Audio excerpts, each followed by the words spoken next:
ఈ క్యాబినెట్ విస్తరణకు సంబంధించి వార్త కీలకంగా మనకు కనబడుతుంది. సో నలుగురు కొత్త మంత్రులు అంటున్నారు. ఇది మాత్రం వెరీ ఇంట్రెస్టింగ్. సో నలుగురు కొత్త మంత్రులు ఎవరు ఏంటి అనేది ఒకసారి మనం చూస్తే కనుక స్థానిక ఎన్నికల్లోపే కేబినెట్ విస్తరణ, నలుగురు పేర్లు పరిశీలిస్తున్న ఏఐసిసి అంటూ తలసాని, సుదర్శన్ రెడ్డి, వాకిటి శ్రీహరి, వివేక్లకు చోటు. సో సీఎం విదేశాల నుంచి రాగానే బీఆర్ఎస్ నుంచి చేరికలు, మరో 2 స్థానాలకు కొంతకాలం పాటు వాయిదా. బీఆర్ఎస్ నుంచి చేరికలను అనుసరించే విస్తరణ, ఢిల్లీలో పెద్ద ఎత్తున ఆశావాహుల లాబింగ్ అంటూ వార్త. సో ఇది వెరీ ఇంట్రెస్టింగ్. నలుగురు కొత్త మంత్రుల్లో ఇక్కడ తలసాని పేరు కనబడుతుంది. తలసాని ఎలా తీసుకుంటారనే మాత్రం అది ఆశ్చర్యంగా అనిపిస్తుంది. ఇదంతా కేవలం ఒక ఊహాగానం మాత్రం. నిజంగా తలసానిని ఎందుకు తీసుకుంటారు తెలంగాణ క్యాబినెట్లోకి అంటే ఇక్కడ కొన్ని ఈక్వేషన్స్ చెప్తున్నారు. ఇక్కడ తలసాని గొర్రెల స్కామ్ నుంచి బయటపడడానికి లేదా మల్లారెడ్డి విద్యా సంస్థలను కాపాడుకోవడానికో కాంగ్రెస్ పార్టీలోకి రాబోతున్నారంటూ ఒక ఊహాగానం. ఇదంతా కూడా ఒక సృష్టి, మీడియా సృష్టి లేదా ఈ వెబ్సైట్ రాస్తున్న వార్తలు తెలియదు. కానీ ముఖ్యంగా కాంగ్రెస్ పార్టీ ఏం చెప్తుంది, మొదటి నుంచి కూడా కాంగ్రెస్ బీఫామ్పై గెలిచిన వాళ్ళకి, ఈవెన్ పార్టీ మారొచ్చినా కూడా కాంగ్రెస్ బీఫామ్పై గెలిచిన వాళ్ళకి మంత్రి పదవులు ఉంటాయంటూ చాలా క్లియర్గా వాళ్ళు చెప్తున్న పరిస్థితి. ముఖ్యమంత్రి కూడా దీనికి సంబంధించి చాలా క్లియర్గా స్టేట్మెంట్ కూడా ఇచ్చారు. కానీ తలసాని మంత్రి పదవి అంటూ వార్త.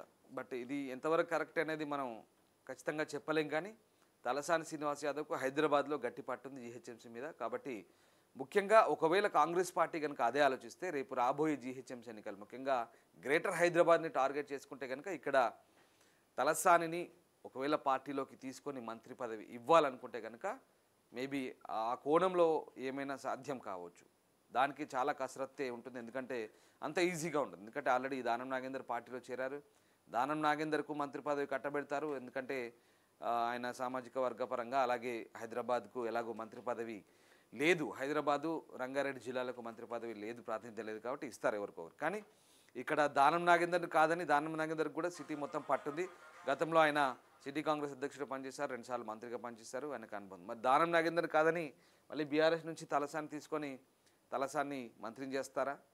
ఇది ఎంతవరకు కరెక్ట్ అనేది ఇది ఒక ఊహాజనితమైన వార్తే. నిజంగా దానికి క్లారిటీ లేదు ఇప్పటివరకు కూడా. ఎందుకంటే తలసానికి రేవంత్కు కూడా బహుశా చాలా అభిప్రాయ భేదాలు ఉన్నాయి, పడవు. ఒకరినొకరు బహిరంగంగా వ్యక్తిగత విమర్శలే, ఇంకా బహిరంగంగా చాలా వ్యక్తిగత విమర్శలే చేసుకున్న పరిస్థితి మనకు తెలుసు. ఆ కామెంట్స్ గతంలో మనం విన్నవే. సో అది ఇప్పుడు సాధ్యమవుతుందా లేదా అనేది పక్కన పెడదాం. తలసాని ఒకసారి పక్కన పెడితే జస్ట్ ఇది ఊహాజనితంగానే మనం అనుకోవాలి. తలసానికి సంబంధించి నిజంగా దీనికి సంబంధించి క్లారిటీ లేదు. ఏఐసిసి నుంచి కానీ లేదా పిసిసి నుంచి కానీ అసలు అటువైపు కనీసం ఎవరు ఆ కోణంలో కూడా ఆలోచించడానికి లేదని గాంధీ భవన్ వర్గాల వాదన. మరి ఇక్కడ అది ఏ రకంగా సాధ్యమవుతున్నది మనము చెప్పలేని పరిస్థితి. ఒకవేళ దానం నాగేందర్ విషయంలో బహుశా అనుకోవచ్చు. ఎందుకంటే ఆల్రెడీ ఈజ్ ఇన్ కాంగ్రెస్ కాబట్టి, కాంగ్రెస్ పార్టీలో ఉన్నారు కాబట్టి దానం నాగేందర్ విషయంలో అది సాధ్యమయ్యే పనా లేదా అనేది పక్కన పెడితే అది కూడా. సో తలసాని అంశంలో అదొకటైతే, సో సుదర్శన్ రెడ్డి నిజామాబాద్ జిల్లా నుంచి ఖచ్చితంగా మంత్రి పదవి వస్తుంది మొదటి నుంచి కూడా చెప్తున్నారు. సీనియర్, గతంలో పార్టీలో సీనియర్, గతంలో మంత్రిగా పనిచేస్తారు. సో ఉమ్మడి నిజామాబాద్ జిల్లాకు ప్రాతినిధ్యం లేదు. సో ఖచ్చితంగా సుదర్శన్ రెడ్డికి మంత్రి పదవి ఖాయమైన వార్త వినిపిస్తుంది. అలాగే బీసీ సామాజిక వర్గం నుంచి వాకిటి శ్రీహరి కూడా మొదటి నుంచి మంత్రి పదవి డిమాండ్ చేస్తున్నారు. ఆయన కూడా సో ఉమ్మడి వాకిటి శ్రీహరి ముఖ్యమంత్రి జిల్లాకు సంబంధించిన వ్యక్తే. సో ఆయనకు మేబీ వస్తే రావచ్చు మంత్రి పదవి ఖాయమనే వార్త అయితే వినిపిస్తుంది బీసీ సామాజిక వర్గం నుంచి ముదిరాజు అయినటువంటి వాకిటి శ్రీహరి. ఇక ఎస్సీ ఎస్టీ సామాజిక వర్గం నుంచి ఒకరికి ఇవ్వాలి కాబట్టి అందులో ఉమ్మడి ఆదిలాబాద్ జిల్లాకు కూడా ఇప్పటివరకు మంత్రివర్గం నుంచి ప్రాతినిధ్యం లేదు. సో వివేక్ చోటు వస్తుందంటూ వార్త. సో అక్కడి నుంచి కూడా ఇంకా చాలా పోటీ ఉంది. ప్రేమ్ సాగర్లో పోటీ పడుతున్నారు, వివేక్ బ్రదర్స్ పోటీ పడుతున్నారు. ఆల్రెడీ వివేక్ బ్రదర్స్లో ముగ్గురికి పదం ఉంది. ఒకే ఇంట్లో ఆ కొడుకు ఎంపీ, ఆయన ఎమ్మెల్యే, వాళ్ళ బ్రదర్ ఎమ్మెల్యే. సో ఆ ఈక్వేషన్స్ చూసుకుంటే కనుక మరి సాధ్యమా కాదా అనేది. సో కాంగ్రెస్ పార్టీలో ఏదైనా సాధ్యమే అవ్వచ్చు, కాకపోవచ్చు. ఎందుకంటే కొన్ని నిబంధనలు కూడా వాళ్ళు పక్కన పెట్టచ్చు, అనుకుంటే నిబంధనలు పాటించవచ్చు, లేదంటే పక్కన పెట్టచ్చు. కాంగ్రెస్ పార్టీలో సంస్థాగతంగా రకరకాల అనుకున్నవన్నీ జరుగుతాయంటే అది నిజంగా ఇట్స్ ఎ జోక్. సో సరే, అది ఒక వ్యవస్థ అయితే. ఏఐసిసిలో చర్చ జరిగింది మొన్న. ఏఐసిసి ఆఫీస్ ఓపెన్ సందర్భంగా వీళ్ళంతా వెళ్ళినప్పుడు పార్టీ ఆర్గనైజింగ్ సెక్రటరీ వేణుగోపాల్తో కూర్చున్నప్పుడు ఇవన్నీ మాట్లాడుకున్నారు. సో అనేది చర్చ. బట్ క్లారిటీ లేదు. ఇంకా మంత్రివర్గ విస్తరణ ముఖ్యమంత్రి ఢిల్లీ వెళ్ళినప్పుడల్లా ఇదే లొల్లి. మంత్రివర్గ విస్తరణ ఇదిగో అన్నట్టుగా మంత్రివర్గ విస్తరణ, మా నామినేటెడ్ పదవులు ఇక పోయిండు, అయిపోయింది, వస్తుండు, నెక్స్ట్ ప్రమాణ స్వీకారమే ఇవాళ, రేపు, సోమవారం, మంగళవారం, ఇట్లా డేట్లు కూడా చెప్తున్నారు. కానీ అది ఎంతవరకు క్లారిటీ తెలియలేదు. సో ఆ రకంగా మంత్రివర్గ విస్తరణ సంబంధించి మళ్ళొక ఊహాగాన అనేది చెప్పాలి. ఇప్పుడు మళ్ళీ స్థానిక ఎన్నికల్లోపు క్యాబినెట్ విస్తరణ అంటున్నారు. చూడాలి మరి నిజంగా వీళ్ళు నలుగురిని మంత్రులను చేస్తే కాంగ్రెస్ పార్టీ గొప్పగా ఎంపీటీసీ జెడ్పీటీసీని గెలుస్తుందా, లేకుంటే సర్పంచ్ని గెలుస్తుందా, పార్టీ అలా అంచనా వేస్తుందా, లేదంటే ఇవన్నీ గెలుచుకొని వచ్చినాక మీ సత్తా ఏంటో చూసి అప్పుడు ఇస్తామంటదా?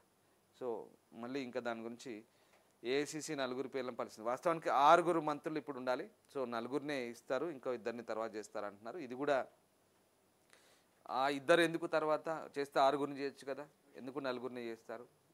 No clarity. సో దీనికి సంబంధించి ఇదంతా కూడా బీఆర్ఎస్ చేరికలను అనుసరించే విస్తరణ, ఢిల్లీలో పెద్ద ఎత్తున ఆశావాళ్ళ లాబింగ్ చేస్తున్నారు బరాబరి, కానీ బీఆర్ఎస్ చేరికలను అనుసరించి విస్తరణ అనేది చెప్పలేము. ఎందుకంటే ఒకవేళ ఆ ఫార్ములా ఏమైనా ఉంటే కనుక గ్రేటర్ హైదరాబాద్లో అది సాధ్యమయ్యే పని కావచ్చు. ఎందుకంటే గ్రేటర్లో 0 ఉంది కాబట్టి పార్టీ గ్రేటర్ నుంచి ఇంకా చాలామంది ఎమ్మెల్యేలు బీఆర్ఎస్ నుంచి చేరుకునే అవకాశం ఉంది కాబట్టి, సో ఆ కోణంలో ఏమైనా తలసాని వాళ్ళందరినీ కూడా తీసుకొచ్చి పార్టీలో చేర్పిస్తే బహుశా తలసానికి ఆ వెయిట్ ఉండొచ్చు మేబీ. సో అది రైట్. ఇక పద్మ అవార్డులో గోల్డ్